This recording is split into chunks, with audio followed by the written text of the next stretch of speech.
Okay, I'm hitting go live now. Aubrey, you might want to wait just like a few seconds before starting your intro because it takes a few seconds before before the attendees start to populate. Okay. Okay, so I'm hitting live now. Have a good event, everybody. Thank you. Thank you.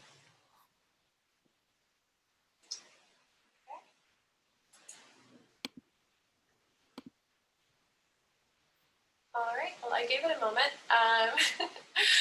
Okay, welcome to Radical Children's Literature, a virtual talk with Jacob Kramer, K-Fai Steele, Philip Nell, and Julia Mickenberg. My name is Aubrey Nolan, and I lead promotion and community engagement at Enchanted Lion Books, a Brooklyn-based independent publisher.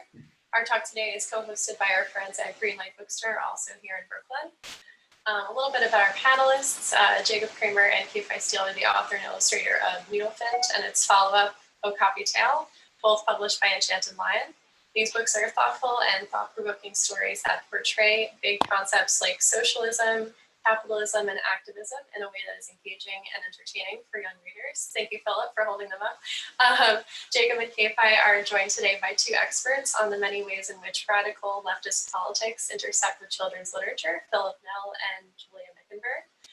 Philip is University Distinguished Professor of English at Kansas State University, and he is the author or co-editor of 12 books. His 2017 book was The Cat in the Hat Black, The Hidden Racism of Children's Literature and the Need for Diverse Books, was featured in Time Magazine, The Atlantic, The Washington Post, and The Chicago Tribune.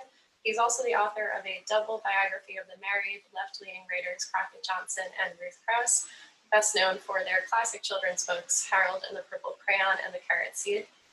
Julia Mickenberg is Professor of American Studies at the University of Texas at Austin. She is the author of the award-winning book, Learning from the Left, Children's Literature, the Cold War, and Radical Politics in the United States, and the Oxford Handbook of Children's Literature, co-edited with Lynn Valone. And Julie and Philip both also co-edited Tales for Little Rebels, a collection of radical children's literature. So without further ado, I'm going to hand it over to our wonderful panelists. And I'm going to go off with video for a bit. Thank you. Thank you. So Jacob and K-Fai, we thought we'd start by having you share the story or the stories so that people know what we're talking about. So we turn it over to you. Happily. Cool. So this is the book that just came out, Okapi Tale. And it is the sequel to Noodlephant, which is this book. And so essentially in Noodlephant, there's this rebellious elephant who loves noodles, who gets in a lot of trouble with the kangaroos who run her town. And as part of her rebellion against an unfair set of laws, she and her friends build this machine called the Fantastic Noodler, which can turn anything into noodles. And sort of this story is about kind of a fight for equal rights and breaking down old systems and turning laws into lasagna. And it was a major spoiler alert, Jacob. Oh, sorry. Yeah. Well, I feel like this audience can handle it. Maybe the children would not. We can handle it. We can handle it. But then this book, Okapi Tale, is kind of more about the fate of that machine, the Fantastic Noodler, because in the beginning, the machine is sort of given to the town with lots of fanfare. The means of production. Yeah, the means of production. So it's public for everyone to use, and this has a sort of wonderful effect where it draws all kinds of animals to the town, and there's all these great pasta parties and people sharing noodles. But you can see here these kangaroos, who are quite dominant in the first book, are not happy with this situation. And it says they grumbled and whined about their new neighbors. They even complained to the mayor. And this situation is wonderful. Noodlephant, our favorite noodle-loving elephant, is so inspired by all these newcomers. She wants to travel the world. So she's going to set out on this boat to go visit Japan and China, which are places famous for their noodles. But this character, the Okapi, is very rich. He has this possum flunky. And and he's very rude, and he only cares about money. And he is an Okapitalist. This Okapi. And so I'm going to read a little bit verbatim from the book, and then I think we can get into discussing it. And actually, I'm going to do a screen share maybe so I don't have to like hold it up. So let's make this work. As soon as the Okapi saw the fantastic noodler, he wanted to buy it. Who owns this machine? Asked the Okapi. Nobody, said the fly. It's public. That means it belongs to everyone. Well, someone must own it, declared the Okapi. Everything belongs to someone. The mice, who had lovely voices, burst into song. We built this machine together. It's for everybody to use. Whether you're scaly or hairy or feathered, there's noodles for me's and for you's. When everyone owns it, nobody does. We can share all the things we produce. Whether you're covered in spines or in fuzz, there's noodles for me's and for you's. The Okapi snorted and went to see the mayor. Oops. I'd like to buy your old machine, said the Okapi. It's dented and clutters up the park. Besides, it's attracting all kinds of vermin. The mayor nodded. These newcomers are ruining Rouville. Sell it to me, said the Okapi. I'll help you restore the good old days. The Okapi wrote the mayor a big check, and they sealed the deal. And you can see K-Fai drew a seal, sealing the deal. So that's that's sort of like the setup for the story, and just a taste of it, if you will. Okay. So if we don't want to reveal what happens in the end, we can pursue questions. It's up to you, Jacob and K-Fi. I don't know if you feel comfortable with spoilers or not. So I think it's fine. I I think it's fine. I was just joking. I guess we can reveal as much as the questions dictate, right? Yeah. Okay. What Yeah, we can certainly do that. About these stories is they get worse before they get better. Well, Julia, you had an interesting question to start us off, I think. And you're on mute. I heard some noise in my house. Well, first of all, we loved the books and had so much fun talking about them, and it's really exciting to be able to engage with your work. But after reading the two books, one of the things that I was thinking about was sort of the space of what happened between the two books. By the second book, life seems to have really improved in Beeston before this Okapi arrives. Is it the very existence of the fantastic noodler and the fact that it has become shared property? You might need to give a little bit more background, but the kangaroos seem to have had tremendous power in the first book and control everything. And we wondered, they still seem to be in charge, but life seems to be a lot better until this Okapi arrives. Yeah, so what happens in the missing book between book one and book two? Or the space between. The space between, right. Yeah, that's a very interesting question. I guess, you mind if I field this one? Yeah, go for it. So basically the situation in the first book is complete kangaroo dominance, where they make all the laws, and they make laws about who's allowed to do what, including laws about who's allowed to make laws, which is only kangaroos. And so this is like a modeling a sort of apartheid system. And there's even a two-tiered system of justice where there's a kangaroo court where only kangaroos are judging other animals. So you can kind of think of the first book as like a struggle for civil rights, and then sort of formal civil rights. And they say at the end, when the laws are so unjust, misbehavior is a must. Together we will make new rules to share along with fresh noodles. So there is this sort of utopian moment where they sort of all resolve that there's going to be a new regime, basically. And indeed, the town goes from being called Rouville to being called Beeston. But I mean, I think just as in sort of the real world, like if you think of cases like South Africa, for instance, where there was a formal apartheid system that was extremely brutal and unjust and an outrage, and was overturned. There's a new constitution, a new flag, new leadership. Still, there's incredible inequality, right? Like the actual undergirding, like balance of power is not shifted all that much.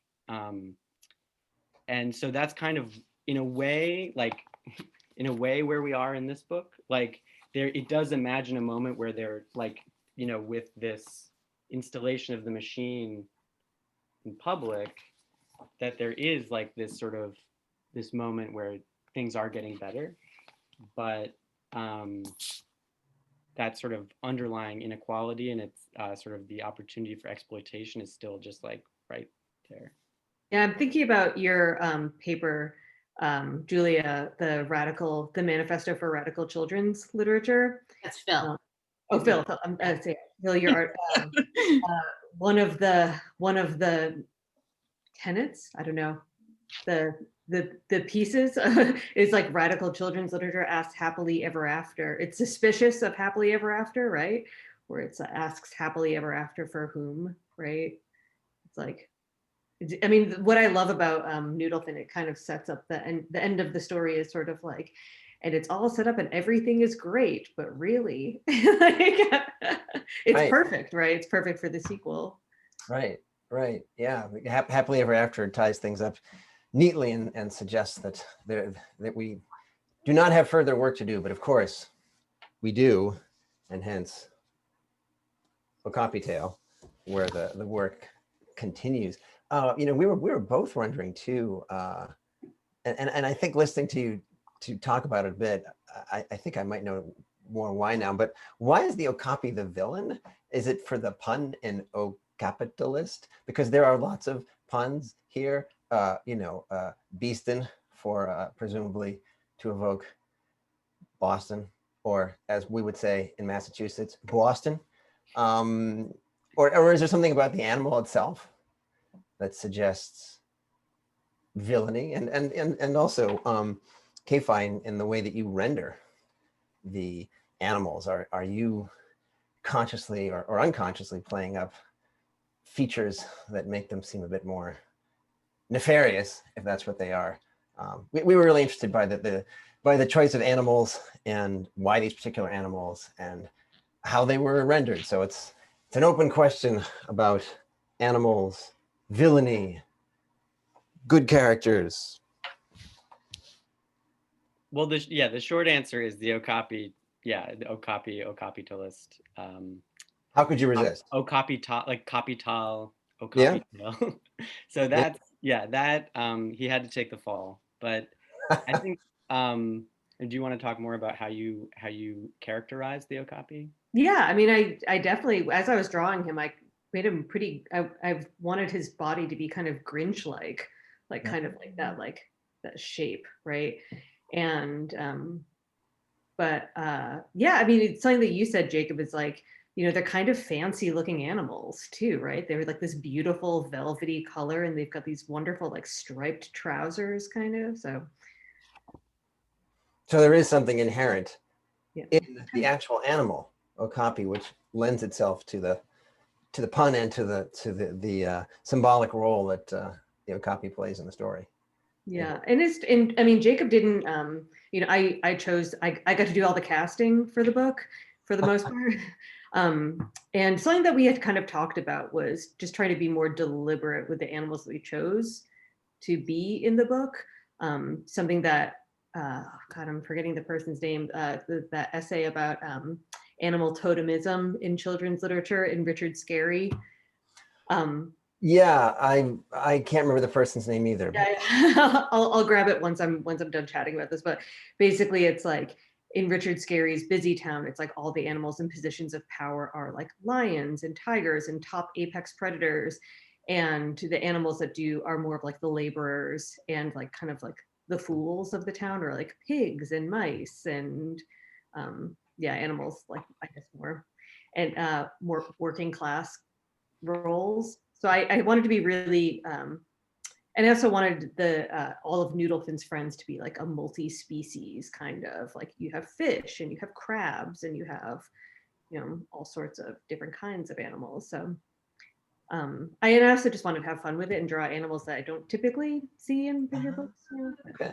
Yeah. One thing that I love is the captain of the ship, who's a very competent, no nonsense character, is this rat. Oh, it's a Norwegian rat. Yeah, I mean, that's And I really like that character, and that the rat is in that role. You know. Yeah. Shouldn't he be a captain?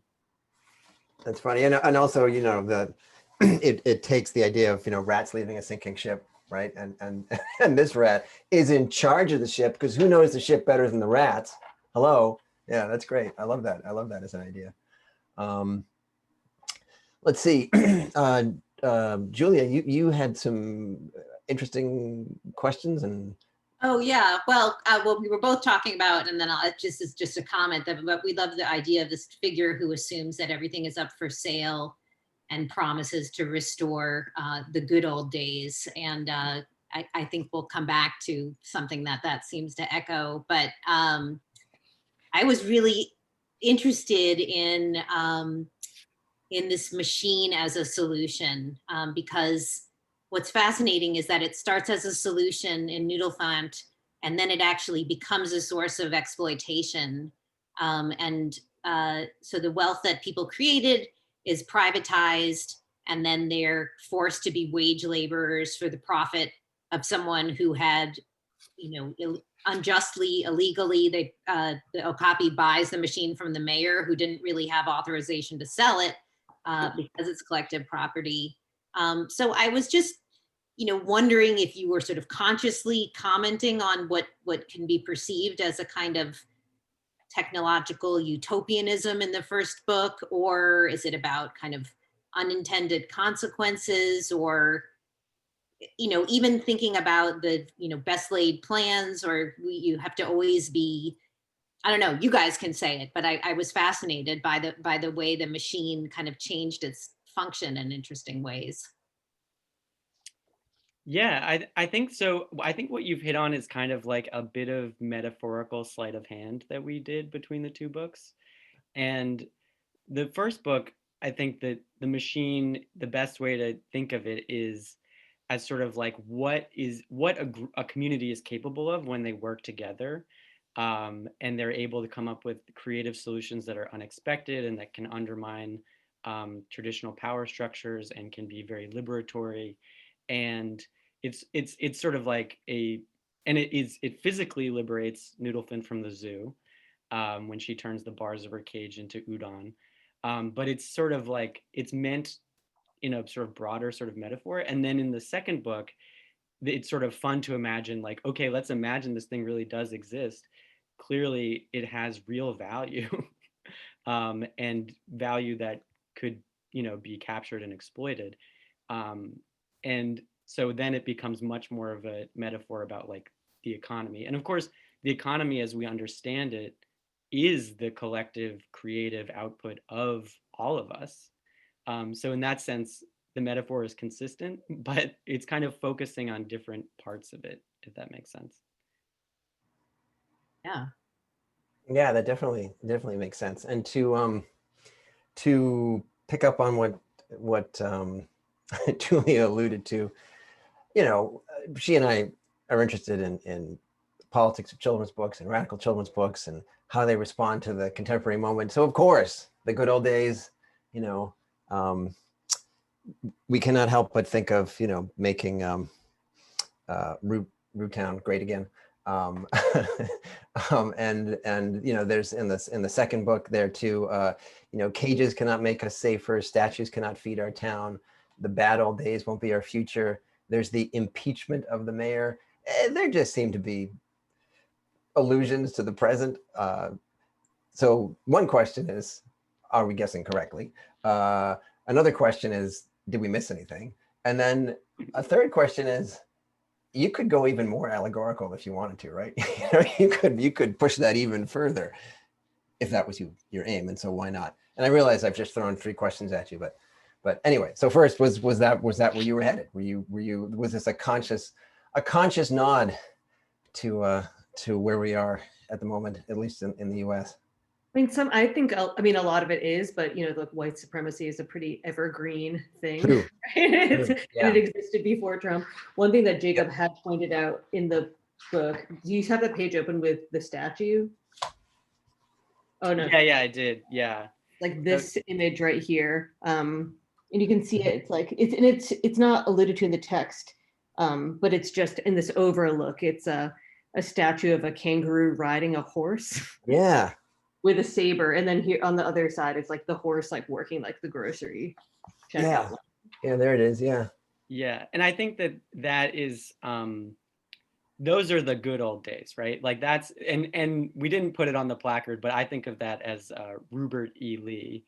It got edited out. It might end up but so that's this is a revanchist, right wing that is always aggrieved and always looking back to some mythical past and always wants to have total domination. So it just comes in waves, right? So that good old days is always, with us or with them, and they're always looking for ways to bring it. The use of nostalgia for an imaginary homeland as a way to kind of consolidate one's own power and exploit others it's an evergreen strategy, as you say. So it resonates with our present moment, but you were thinking of it more historically, I guess, or right.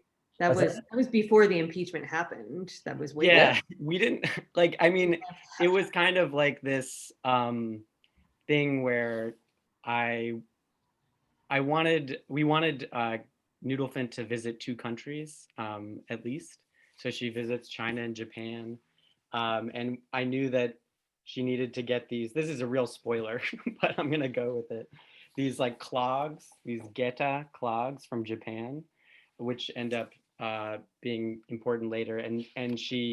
So the contribution from China is these peaches, which are later used in the impeachment. So it's kind of like, just playing with that idea. And, as a sort of, the word that we use to drive someone from power is impeachment. But in this case, he's not voted out. He's pelted with peaches. I endorsed the literalization of that via peach metaphor. That was quite funny. That was quite funny. So then, I mean, I guess I sort of hear you saying too that although there may be resonances with the now, and of course it's influenced by the now. This is a tale that happens a lot. This kind of power dynamic happens a lot, and this metaphorically represents that, so that it can speak to now, but speaks to the past, and sadly to the future too. Yeah, another character that I was thinking about when I was developing this, I mean, it's kind of like, as you look at the cover as well, I was thinking a lot about in people like Jeff Bezos, and thinking about, I don't know, just like, actually part of the research for the book, for the visual part of the book, involved me going to, and I've talked about this in other interviews, I went to an Amazon distribution factory last summer. Yeah, to just get a sense of like, what does this actually look like? Like, what is the impact of someone like Jeff Bezos and like his empire? What is that like for just like everyday people who end up getting these jobs, working at factories like this, who are being like actively exploited? Like, how does that affect the individual? And I mean, I think that was one of the interesting things about making this book, was like, it really gives you an opportunity to play with like, well, what are like, how does something like capitalism affect the day-to-day of various characters and people who have to live within that system and negotiate that system? And I mean, it's something that we experience, right, every day, like with like the choices we have to make and the places that we shop at and like how much things cost and things like that. And also like the impact of like, the decision to make a book about that addresses capitalism by like participating in capitalism, right? But yeah, so pulling from all of this stuff that feels very present right now. I also read a book called it's by Emily Gundensberger called the low wage. Oh my God, I can't think about it. It's like the impact of like low wage work on people and being able to survive in like the low wage economy. What is it called, Jacob? Like the high price of low wages or something. I'm gonna find it. I'll put it in the chat. Okay. Yeah, I love that. I mean, this is something that I really like about how K-Fai characterized the Okapi, is that he's not like, he is a villain, obviously. He's terrible. And he's a menace to this town, but he's just a businessman. And he's kind of like, he's kind of like a relaxed, like, tech guy. He's got a nice office with an office plant, but he has all these like awards that are meaningless, like Best of Beeston. Yeah, right? And he's got his picture with the mayor. I mean, but that's I think showing a character that is a villain but is very real, and that isn't a villain because that can be reformed. Like, there's no reforming the Okapi, right? He's just like horrible, and the more he exploits the animals in Beeston, the more power he gets, and he's not going to change, right? I think having characters like that in a book is a really interesting way to think about, like, what does a villain look like? It's like, well, they're complex characters and they're not entirely bad sometimes. And he's so, I mean, the thing that's funny, I think, for children is that he is so entitled. And when he doesn't get what he wants, he whines and he complains, which is very funny. And again, for some reason, makes me think of the contemporary moment. I can't put my finger on why. There's just something about the whining. I'm not sure. I don't know. Maybe someone else will notice it. I was fascinated to think about all the research that went into this that you were just talking about, K-Fai and Jacob. I don't know if that's a direction we want to go next, Julia. We thought about influences, and I started to think about all the different research that you did, like actually visiting Amazon to understand the conditions. That's I've got to imagine that's well, in addition to being hard to do, I don't know how often does an artist go and really investigate in such depth the material analog, if you will, the real world analog for what she's trying to portray. I thought that was quite fascinating. Were there other influences that or research that either of you did that perhaps Julie and I didn't notice? Well, you're from Massachusetts originally, right? I am, yes, and I can still impersonate the accent if asked. So I grew up right outside of Worcester. Worcester. Yeah. Exactly. I do have a touch of like the Massachusetts accent when I say like kitten and mitten. Yeah. I was also thinking about mill towns and kind of like early labor organizing, and I read There's Power in a Union when we were doing a little bit of research, like when we were starting this book. I mean, that's the fun part of making a book, right? It's like all of the gathering. And it's something I talk about when we do school visits, is like I actually spend a lot of time kind of gathering little bits of information that might go into the book or might not, but you can absorb all that stuff. And part of what I did was I used the engraving picture collection at the San Francisco Public Library and just looked at lots and lots of images of mill towns, and just read like a lot of like accounts of how these mills really messed up the environment around Lowell, and the kinds of people who worked in the mills and how that changed the lives of young people all across New England. Yeah, that's a great example. That's a great example, and I can see how that would lodge itself in your memory and be inspiring or something you want to talk about. Jacob? I mean, in terms of inspiration for this particular thing, I think it came from a lot of like neighborhood organizing that I was doing at the time that I was writing it, and basically this sort of witnessing privatization in real time in Somerville, where I lived.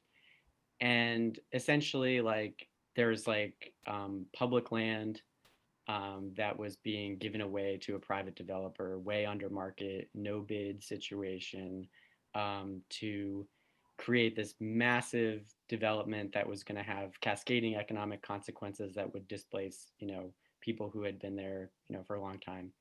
and just the way that it was done and the way that the process was so behind closed doors and involved no sort of like community input, even when there were like clear, representatives of these groups that were being excluded, that sort of inspired this very close or like I witnessed it, and then I wanted to put this very close relationship between like neoliberal government and capital, and just show how that happens and how public resources are basically just given away. And I think that that is one way that capitalism perpetuates itself. It's clearly not the only way, but it's something that I think it's like pretty clear to demonstrate that it's clearly not fair when something that's held by everyone gets privatized. I love that answer, Jacob. And I mean, in both those answers, but that it came from this on the ground experience, and seeing that in your own community is really striking. One thing we were talking about is, I mean, I don't think there's just one message. The books are complex, but I wonder if you want to talk about some of the things that we saw as kind of themes were the power of collective action, creative solutions to unjust laws, something that serves the public good should be held in common, never lose your sense of what's right, be willing to defy dictators. I even noticed a kind of message about capitalism's disregard for the environment. Are there other, themes that you would say you were trying to communicate, big and small, in thinking about these? And I mean, I guess, and then, sort of related to this is why choosing children as your audience for this message, these messages.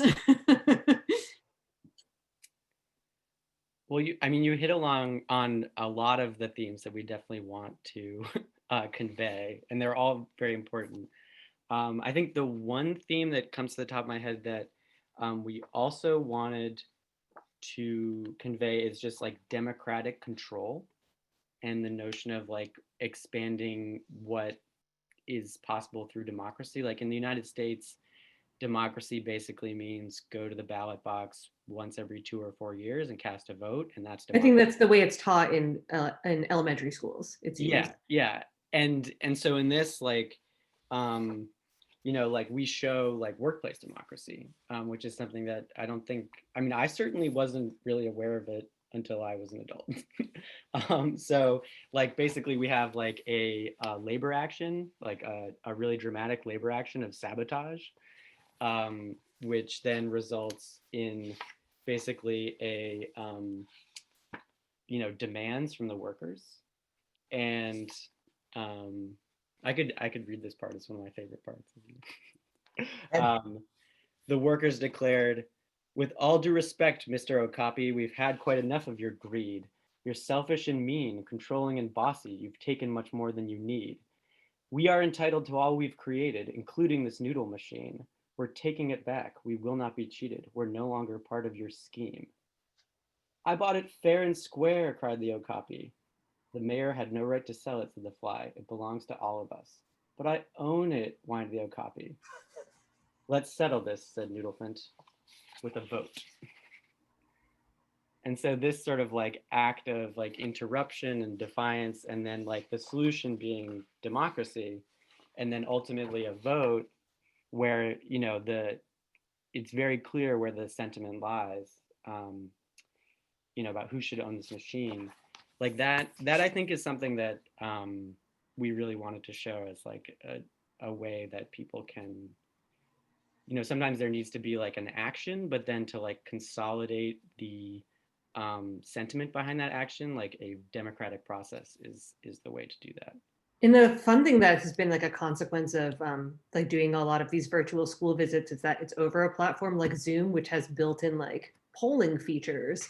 And so we're able to ask students like, all right, who do you think should, like, what do you think the fate of this machine should be? Who should it be owned by?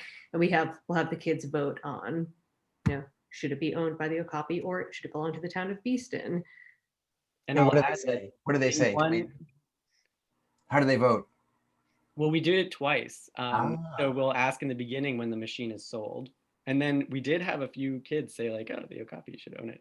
But then at the end, there was nobody who thought the Okapi should own it. So We haven't gotten one yet anyway. we convinced a few children at least. That's good. Julia, that makes me think of the Pete Seeger quotation that you mentioned to me. You know, you interviewed Pete Seeger when you were working on Learning from the Left, and you found this quotation about writers. I'll let you talk about it, but. Oh, I think I sent you the quote, and now I don't remember where I wrote it down. But well, I have it. I've pulled it up. So if you want to set it up, I'll read it. Well, I mean, and we can talk a little bit about. It was so much fun. I think I think I feel okay speaking for both of us. But you know, having studied sort of the long durée, if you will, of radical children's literature. It was really interesting thinking of this in relation to, you know, and for my first book, I was looking at sort of blacklisted people who were writing children's books to get away from McCarthyism. Pete Seeger was doing children's music when he couldn't perform somewhere else. And I asked him, you know, why create for children? And Phil, you can. Yeah, and he said, and Julia sent this to me from the interview she did with him. He said, I can't say for sure. My guess is that some may do it by default. They say, I wish I could sing in concert halls that would pay me thousands of dollars, but since they're not, I'll just sing for the kids. At least get a few dollars. But I think many of them are thinking more. If we're going to save this world, we've got to reach the kids. So that was the Pete Seeger quote that you shared with me, which seemed to fit at this moment. Yeah. But you know, what's interesting is coming back to the blacklist thing. So one of the things that we were talking about, we seem to be at a moment where there's actually a lot of radical children's literature being published. And if this was certainly like 50 years ago, like the stuff that Phil and I collected in Tales for Little Rebels was all published in very marginalized outlets because it was sort of not accepted in public.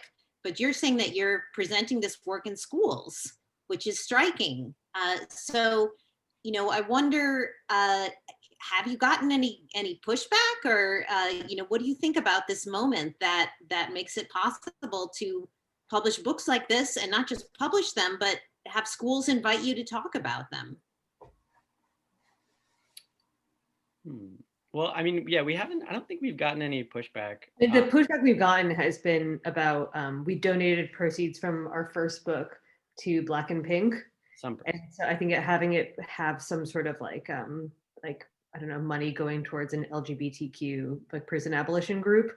Like, I think I remember a couple of parents seeing that and being like, I'm not buying this book anymore. But otherwise, I mean, I don't think that we've gotten a lot of pushback from that. The books are really about, you know, kids' lives are so much about obeying authority, especially in school, right? And one thing that it's kind of like fun and spicy to do when we would do these school visits was to go in and be like, all right, show of hands, how many people think it's okay to break the law? Or, you know, is that what we ask? Yeah, like, when is it ever? Is it ever okay to break? Ever okay? Yeah, that's what we'd say.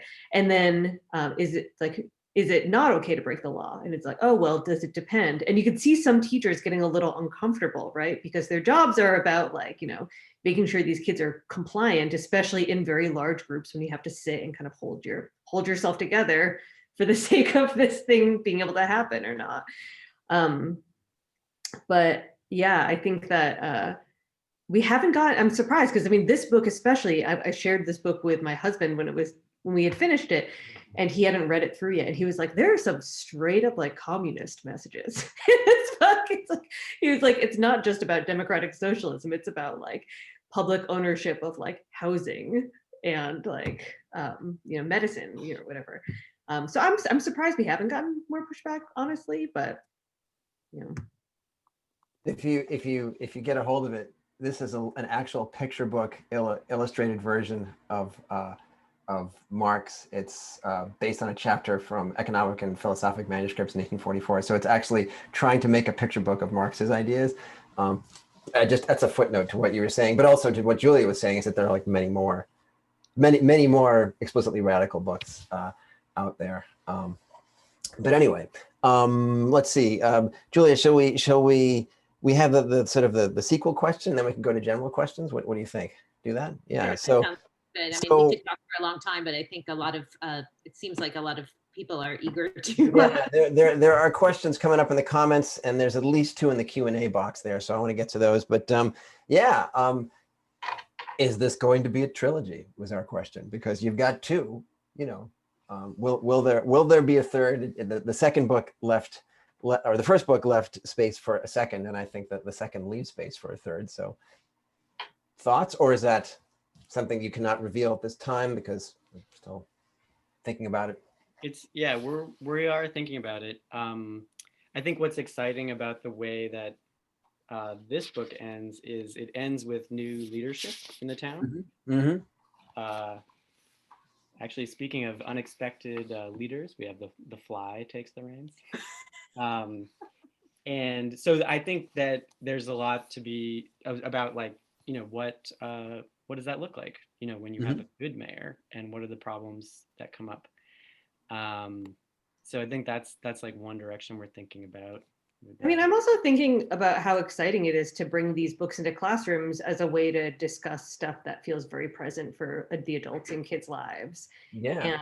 And I mean, one thing that kind of like this would be going back to Noodlephant or something like that, but talking about, like, I don't know, when you use a phrase like defund the police, like how can you use a picture book to describe what that might actually look like and like reinvest in community services?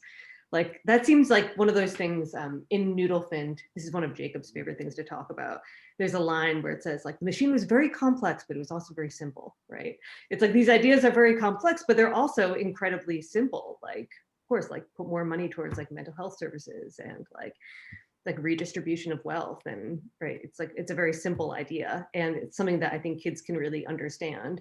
And there are just so many themes and topics, and I don't know, just like so much that we can discuss with kids using Noodlephant and Beeston and this entire kind of collective community to potentially discuss with kids. Super. Thank you. And I'm going to invite people to put questions in the Q&A. There are 2 there already. And I see a question in the chat, which maybe I will use, since I just see, I think, 1 unanswered question in the chat of the different ones that have come up over the last 45 minutes. So if people have questions, there's a Q&A box in your Zoom, and we'll get to those. But this one is from Susan Grew, and I hope I'm pronouncing her name correctly, for K-Fai and Jacob. As the creators of these beautiful and impactful stories, how would you like us, as readers, parents, librarians, and booksellers, to spotlight your books for greatest impact? Yeah. Read them. Read them. Tell everybody about them. Buy them. Request them from your libraries. Share them on social media. Invite us to your schools. Like, yeah. These books are really good. They're really fun. I have, you know, like, people will reach out to me and they'll be like, we read Noodlephant on loop to like our 4, 5, 6, 7, whatever age kid. And they're like, this is like, it's a long book, and kids like have patience for it and they love it. And it's like, these books are good. Yeah, I mean, I think another thing that's been really interesting, I mean, as someone who has made these books now, is that I feel like it's really changed the way that I read other picture books. And it's really changed the way that I look back on books that I read as a kid and books that I like loved. And now I feel like I can kind of see them through another lens, right? I was reading the essay, like Herbert Cole's essays a few months ago. Yeah, Should We Burn Babar, right? And I mean, just the way that he discusses, it's like, you know, I feel like this started to come up in conversations with, like, I was listening to Betsy Bird's podcast for, like, you know, what do we end reading your book, Phil, about what do we do about these Dr. Seuss books now? And thinking about, like, well, maybe the answer to this isn't to throw them out, but to be able to sit and use them as like discussion points, to be like, well, how would you feel about if you were, you know, Babar's aunts who are, like forced to walk behind Babar as he's driving away in his car or whatever. But kind of like the way that I'm thinking about like those books from my childhood now, it would be really interesting to see how people might use things like the books like Noodlephant and Okapi Tale to have discussions with kids in the classroom, or even like, kids in your own family about, what is actually going on here and what do you think about it? And that's, to me, is the most exciting part of doing a school visit, is when we get kids talking about what they see in the book and what they're taking away from it. Yeah, there's amazing stuff that happens. Like, we will typically like ask students at a school, be like, there's a protest here. Like, have any of you ever seen a protest or been to a protest? And then like when we were in LA, students were like, yeah, there was a protest right here. Like, It was the teacher strike. our teachers were on strike. And so it like gives a way for kids to kind of like reflect the world that they see and discuss it in more general terms, so that they can like understand these concepts are applicable in multiple different ways, not just the immediate thing that they see in front of them. There are some great questions coming here through the Q&A. Julia, I can moderate, or you can. I mean, I've got I wanted to pick up on Jason, Yeah. the question from Jason that I think relates to this conversation, where he asked, how do you ride the line between telling a story and being pedantic? Yeah, this is from Jason Gruhl, who's posted this question today. Go ahead. Your lesson here, and with the question about pushback, and Phil and I have talked about this before, I think there's this sort of we still hold some of these ideas about, childhood innocence, and there's certain things that are sort of cordoned off from childhood, like theoretically violence, sex, drugs, all these, different issues. And I think politics has this, a lot of people feel uncomfortable around the idea of certainly propagandizing children, but even, so there's on the one hand this expectation that any book for children is going to have some kind of moral or message, but it still, shouldn't be political. Although, of course, children are completely enmeshed in politics and used in politics. But how do you ride that line? Because I think these books are quite successful. They don't come off as pedantic, but they are certainly political. And so, I don't know if you could talk about that line, and if that's something that you guys had conversations about, or how you've thought about that. Yeah, how do you get the moral in without sort of coming across like as moralistic, I mean, if we wanted to write a pamphlet, I think we would just write a pamphlet, right? I would hope that I could add some drawings to it. That would be really fun, and it'd be a lot easier than writing a picture book. Yeah, I don't know. It's I think it's interesting that, and I see a lot of picture books. Julia, you mentioned that there are a lot more radical picture books that are being published now. But I agree with you. And I also feel like I see a lot of quote unquote like political picture books where people aren't, yeah, exactly. A Rule is to Break is a great example. But I see a lot of picture books where the author will not put a flag in the ground, or they'll put something that feels very safe, like a message like vote, or like love trumps hate, or like something like, it's like some message like that to me feels like, ultimately, yes, there's room under the umbrella for love trumps hate, and like, the vote, and like, whatever. But at the same time, I kind of want a little more meat from my books, right? Like, I want people to say like, this is what we believe in, or to, I guess, yeah, to put a flag in the ground. I'll also say, like, I think, and you sort of explore this, I think, in Tales for Little Rebels, that like, as a culture emerges, like a left culture emerges, it needs cultural objects that reflect it and are for that audience to like enjoy and coalesce around, and like, have as culture. And so I think that Okapi Tale like is for broad consumption. Like, I believe it. I think it's a fun story that any kid can enjoy. But I do also think that like it is fits into a cultural moment that has been brewing, and I think that's good. So there's a bunch of questions connected to classrooms, and so I feel like I want to go there. There's well, let me see. Let me just pick one here. There's several from Tina Hudak. There's one from Roxana Lotza, former student of mine. Hi, Roxana. And one from Leanne Stover. Nice. Boy, so Roxana is interested in how geographically diverse your school visits are, and she's curious if the lack of pushback that you mentioned has something to do with schools that invite you. She's in Texas, where unions are not really allowed, she says. So she's also wondering about that.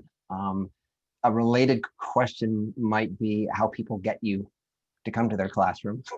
So this is both a question about who invites you, and is that why? Less pushback. But also a question about how can we invite you, from Leanne Stover. She would love to have you come. So two related questions, I think. Yeah, well, COVID has made virtual school visits a lot easier. I mean, I was on the East Coast. I mean, I was on the West Coast. I was living in the West Coast. Jacob was on the East Coast. So it was hard to get us in the same place at the same time, unless it was like a conference that Claudia, our editor at Enchanted Lion, would pay for us to go to. So school visits were a lot more challenging, and now it's a lot less challenging and much easier for everyone and much friendlier for the environment for us to get there.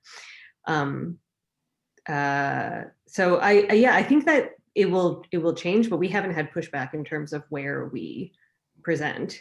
And I wonder if sometimes we get invited to schools and they don't really know what they're getting into. It's like, our publicist at Enchanted Lion would be like, hey, we're going to be in this area. Can we have these two authors, an author and an illustrator, come in for a school visit? And they'd be like, great. And I'm sure afterwards they were like, what was that book? Or like, okay, well, that happened. And like sometimes school visits really feel like a sort of like, it's like a field trip. It's like a one and done kind of thing. And it's hard I think for educators to incorporate what happened in the school visit to give it legs within the classroom. It has to be planned, right? And it really depends on the educator, right? How much work they're going to put into it. But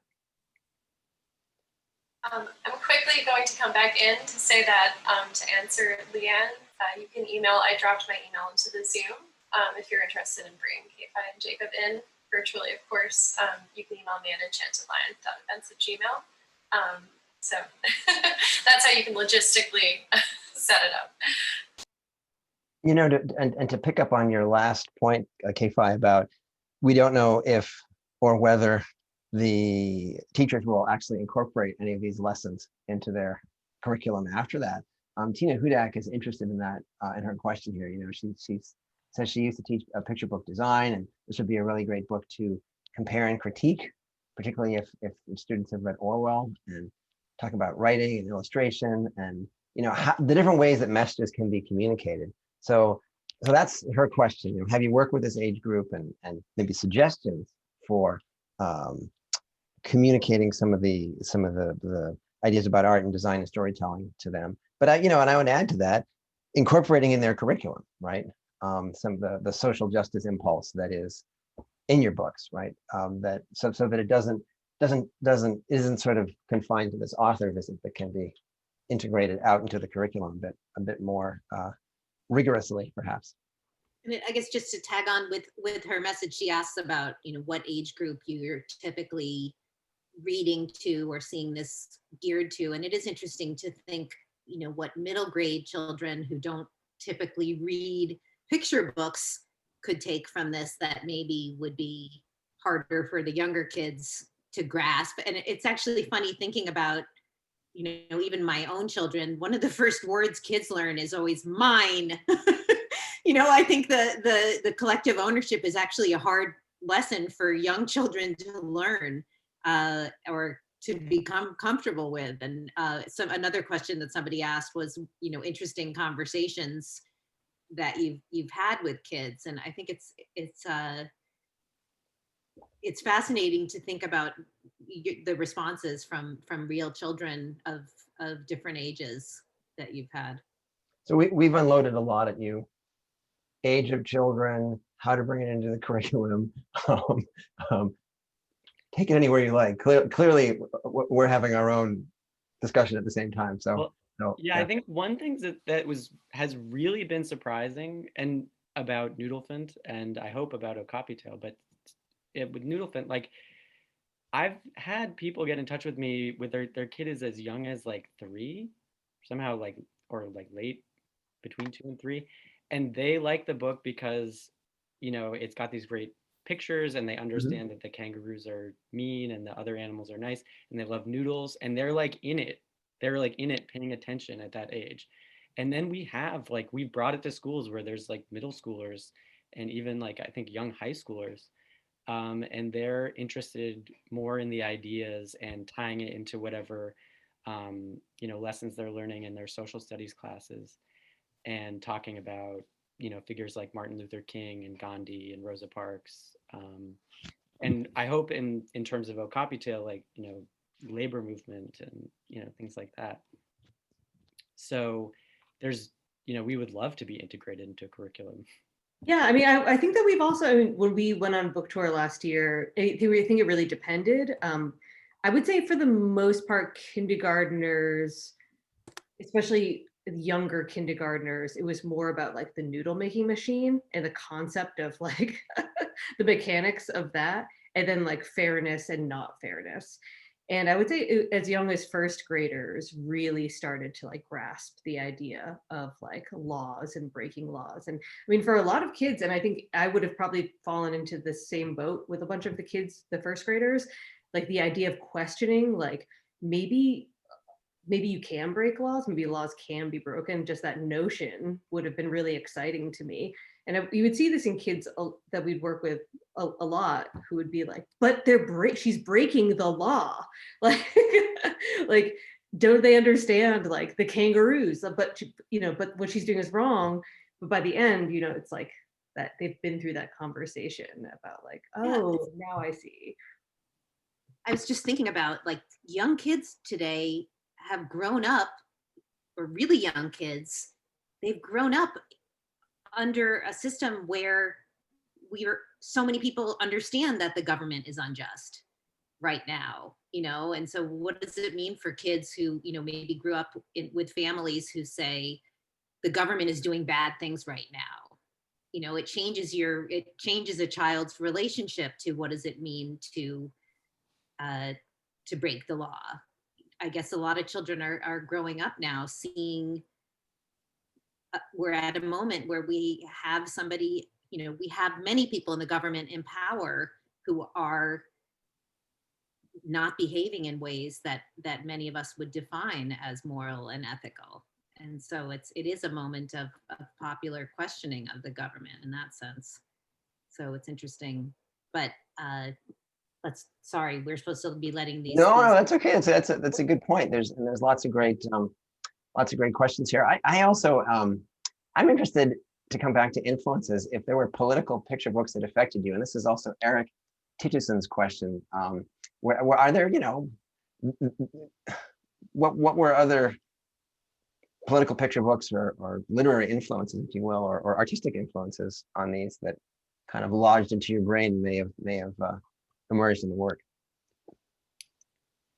Yeah, I think for me, Dr. Seuss, I think, in terms of sort of like political concepts. Like I Sure. loved the Butter Battle book when I was a kid. Yeah. And I'm sort of like that really stuck with me. And similarly, like Yertle the Turtle, Lorax, like all of those books that are sort of allegorical, I think of those as influential. Yeah, and K-Fai mentioned the Grinch as a model for the body of the Okapi, or at least partly a model. So yeah. Yeah, and I guess I was thinking a lot about Richard Scarry and just like the fiction of like a city and a community and a town where there's a lot of things happening in the background of the town, and there's a lot of, though I always say like Richard Scarry's characters are kind of like, I feel like their expressions are just sort of like there doesn't seem to be a lot going on behind a lot of his characters. They're just kind of like moving through a busy town. Actually, I live in busy town right now too. Richard Scarry based busy town on Lausanne. Did he really? Yeah, I yeah. didn't know that. That's fascinating. Yeah. And yeah, but and one other thing that was very cool that happened last year was Noodlephant got turned into an opera by the West Portal Elementary School in the San Francisco Unified School District.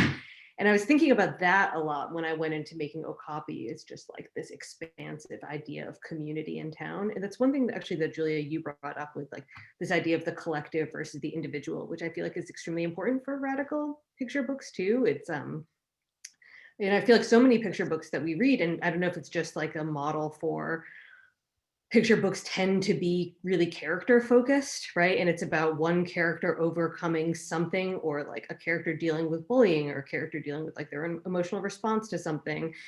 But what is it like when you show like a collective movement as opposed to one character, like someone like Rosa Parks, like, you know, does it do her justice when we tell her story where, you know, Rosa Parks did this thing because she was tired, right? Like Herbert Cole writes an entire essay about Right.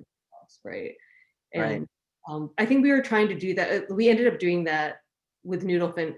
Had you read Herbert Cole, Jacob, when we start? I didn't read that. I read it, I think between these two books. Right, yeah. And it's funny, I love another book that he wrote that's about something completely different, called The View from the Oak, which is about like the way that animals perceive the world. So he's a very brilliant and interesting writer. I'm also really interested in, well, and thank you for showing the sort of busy town influence on the end papers there, Jacob. You held up the as yeah, and what I love about this, I'll just highlight it, is like what K-Fai did with this map. Like kids love this sort of thing, but it also shows the class structure of the town. There's this sort of like downtown, which is kind of nice and fancy, and then there's this sort of wrong side of the river that has like more apartment buildings and the zoo. And already it gives you this sort of sense of the division in the town. And that's fascinating to make visual that and to make the map inequality, because one of the things that Richard Scarry's books do, and I grew up and I loved those books, and I wasn't thinking about this so much when I was a kid, but as I'm sure you both know, you know, the earlier ones, well, in the current edition of at least some of them, they've changed the occupations a bit. They've changed the characters to do them, because he had women and characters doing you know, housework, and all the characters who were getting paid for their labor were male characters, and would change that, and so like have a man washing the dishes, or a male animal washing the dishes, you know, tried to mix it up a little bit, but in response to criticism, you know, he did that. But so you're, at least if I'm understanding correctly, your visual imagination is very influenced by Scarry, but you've taken a kind of a different political take on it. You've sort of taken a more, or what seemed to be a more upholding more conventional ideas about society. And but no, you know what else you can do with a map? Yeah. You can use a map and ask a question. So I like that. I like that. Let's see, we are at 4 o'clock here, and there are more questions. Where are we at, Julia? What do you think? And Jacob and K-Fai, you want to do a few more? Or Aubrey? Sorry, it's so funny to just kind of like pop in like that. So I think that perhaps we should just pause at the ones that have at this point been put in the Q&A and answer the ones that are there. It's okay if we go over a little bit. So I think if you guys are okay with that, just answer the ones that are there at the moment, and then we'll sign off and after that. Sure, absolutely. So let's see, we could, this is a fun one. Tova Seltzer asks, what's an especially interesting exchange you've had with a kid at an event? There was one kid who was very pro kangaroo that I thought was really Noodlephant. Like, and even at the end, usually I feel like the kids are, and I couldn't tell if he was trolling me, but it's like at the end when the kangaroo, there's a scene where the kangaroo eats the lasagna and has this expression of like, you know, like ecstasy. And the kid was just like, no, hold it together, kangaroo, don't give in. Like, just like did not want the kangaroos to, you know, give into like this insane mob, right? So that was really funny, and I was laughing really hard at that. There's another, I feel like there have been a couple of moments, like when at there's a school in Portland, Jacob, where a girl, we were like, who does this remind, who does Noodlephant remind you of? What do these characters remind you of? And she was like, well, you know, this reminds me of the way that, you know, Black people are treated by white people, you know, and there are discriminatory laws. This is the first grader. And she was like, and it's, you know, the way that a lot of Black people are still treated now, no offense. And, you know, we were like, oh, no, that's what you're saying is absolutely valid, and encouraged her to speak some more. And we're like, this is incredible. Like, and I think there's something very cool and powerful about giving the mic over to students who, you know, have something to say in front of their classmates. And, you know, we have the kids stand up when they ask questions. I don't know, it's very cool. And it's also really cool to not feel like we have to have the answers to everything, right? And it also is like a big load off of us when a kid asks us a question and we don't know how to answer it. We just kind of bounce it back to the classroom. Be like, I don't know, what do you all think about this? You're all smart, you all have brains, you know. So. There was like, yeah, I remember one student who was like, he had the mic and he was just like, I just want to just show everybody what's going on here. Like, they took the laws and they turned them into lasagna. Okay, like, do you see this? The laws into lasagna, and then they ate them. Like, and just like sort of like under, like really mapping out these jokes for his classmates. I thought was very funny. It is funny. I think the kid has a career in stand-up too. Like, it was in LA. Very performative kid. Yeah. Julia, there's a question for us. I don't know if you want to address. No, it seems like a bit of a can of worms. Tell us about our work, because I don't want to sit here and talk for 20 minutes, but I guess suffice it to say that we've, you know, Phil and I together and separately have thought about a lot of these issues. And for me, I would say more than Phil. I mean, Phil has done more work on the contemporary stuff than I have. I've looked at some more recent stuff, but I tend to approach things historically. And so, you know, like in Tales for Little Rebels, we looked at different political movements, you know, starting with like socialism and anarchism and communism, and then, you know, women's liberation, environmentalism, gay, you know, in Tales for Little Rebels, we we reprinted out of print stories, and that was mainly a financial consideration, but it also put boundaries on what we were doing. And yeah, so that by definition meant that we weren't looking at contemporary stuff. But then in a lecture we did together, we started looking at contemporary stuff, and then the lecture that Phil did, and I just recently wrote something on radical children's books for adults, which speaks to somebody's point about another person's question or point that adults are always in the audience for picture books. And I think picture books more than maybe any other form of children's literature, because they are read by parents to children. So, but yeah, I don't know, Phil, if you want to, we could go on and on, but I want to keep the focus on these great books. But, you know, we were struck by the similarities we saw to, say, a number of works that we'd collected in Tales for Little Rebels. So even if you hadn't encountered these texts, you're definitely working within a long tradition. Although I will say that some of the texts we encountered were a lot more didactic and even propagandistic. So you pull this off, I think, really marvelously. Yeah, I always think of the what we call the communist ABC, but the title is actually ABC for Martin, which begins: A is for armaments, warmongers' pride. B is for Bolshoi, the thorn in their side. C is for capitalists fighting for gold. D for destruction, they've practiced of old. Those are just the first four letters, right? So not super subtle as a story, and as we say in the intro to that, I think, Julia, that it reads like Soviet kitsch at this point.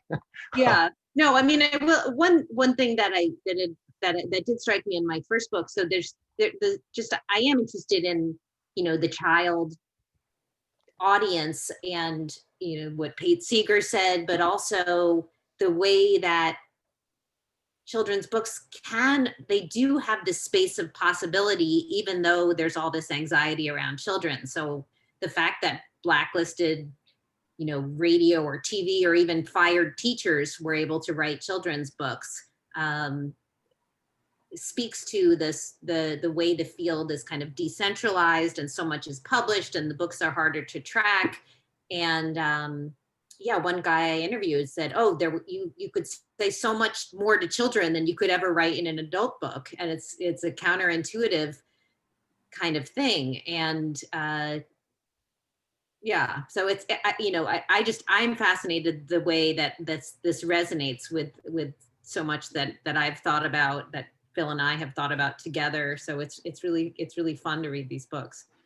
Yeah, and I mean these are, I mean, to be a child is to be vulnerable, and is to be subject to the rules of others that you don't understand, and that can put you at risk.